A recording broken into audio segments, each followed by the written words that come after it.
সমূহ দৰ্শকসকলক স্বাগতম জনাই আজি মই আলোচনা কৰিম ইউক্ৰেইন বনাম ৰাছিয়াৰ বিষয়ে। তো বলক আজিৰ ভিডিঅ'টো আৰম্ভ কৰোঁ।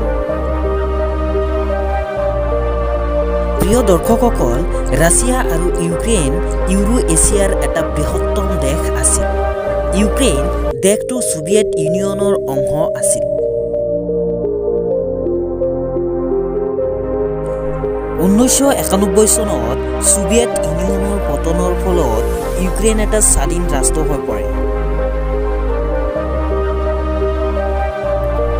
প্ৰিয় দৰ্শকসকল, ৰাছিয়াৰ সৈন্যবাহিনী বিশ্বৰ ভিতৰত এক অন্যতম সৈন্যবাহিনী। ইয়াত প্ৰায় 1 মিলিয়ন সক্ৰিয় ডিউটি কৰ্মী আছে, যিটো বিশ্বৰ ভিতৰত 5ম স্থানত আছে।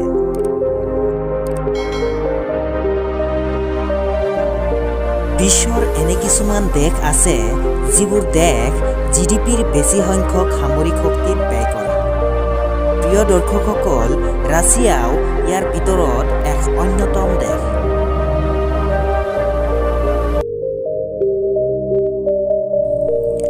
এইখন ৰাছিয়াই সামৰিক ক্ষেত্ৰত ইউক্ৰেইনতকৈ বহুগুণে আগুৱাই গৈ আছে।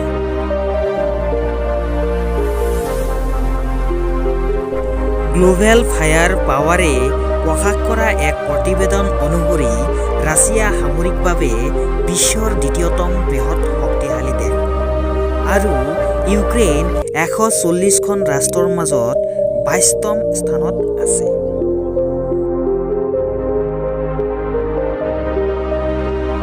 প্ৰিয় দৰ্শকসকল, ৰাছিয়াত এক্টিভ পাৰ্চনেলৰ সংখ্যা হ'ল 8,50,000, আনহাতে ইউক্ৰেইনত এক্টিভ পাৰ্চনেলৰ সংখ্যা মাত্ৰ 2 লাখ।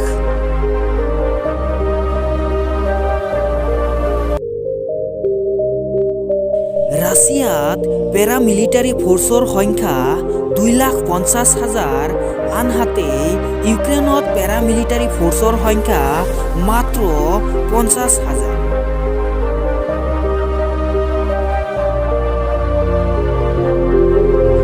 প্ৰিয় দৰ্শকসকল, ৰাছিয়াত টোটেল এয়াৰক্ৰাফ্টৰ সংখ্যা হ'ল 4,173খন, আনহাতে ইউক্ৰেইনত টোটেল এয়াৰক্ৰাফ্টৰ সংখ্যা হ'ল মাত্ৰ 318খন।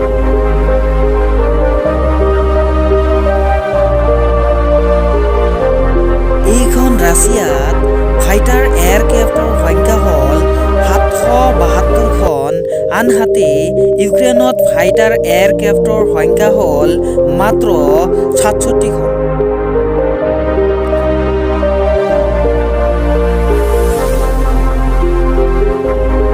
ইউক্ৰেইনত হেলিকপ্টাৰৰ সংখ্যা হ'ল 112খন, আনহাতে ৰাছিয়াত হেলিকপ্টাৰৰ সংখ্যা হ'ল 1,543খন।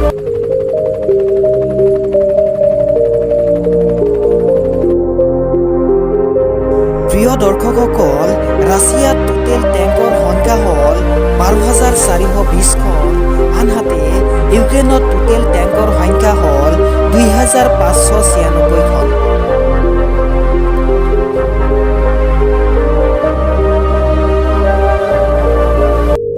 ৰাছিয়াত এটাক্ড হেলিকপ্টাৰৰ সংখ্যা হ'ল 544খন, আনহাতে ইউক্ৰেইনত এটাক্ড হেলিকপ্টাৰৰ সংখ্যা হ'ল মাত্ৰ 34খন।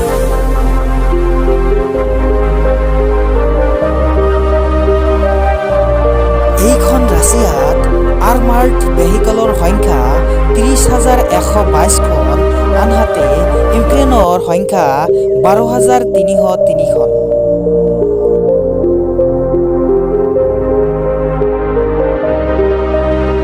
এইখন ৰাছিয়াত নেভি ফ্লিটৰ সংখ্যা 605খন, আনহাতে ইউক্ৰেইনৰ নেভি ফ্লিটৰ সংখ্যা মাত্ৰ 38খন।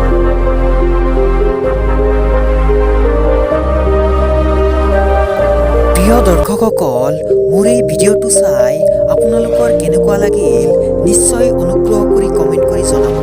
ইমানখিনি সময় দিয়াৰ বাবে অশেষ ধন্যবাদ জনাইছোঁ।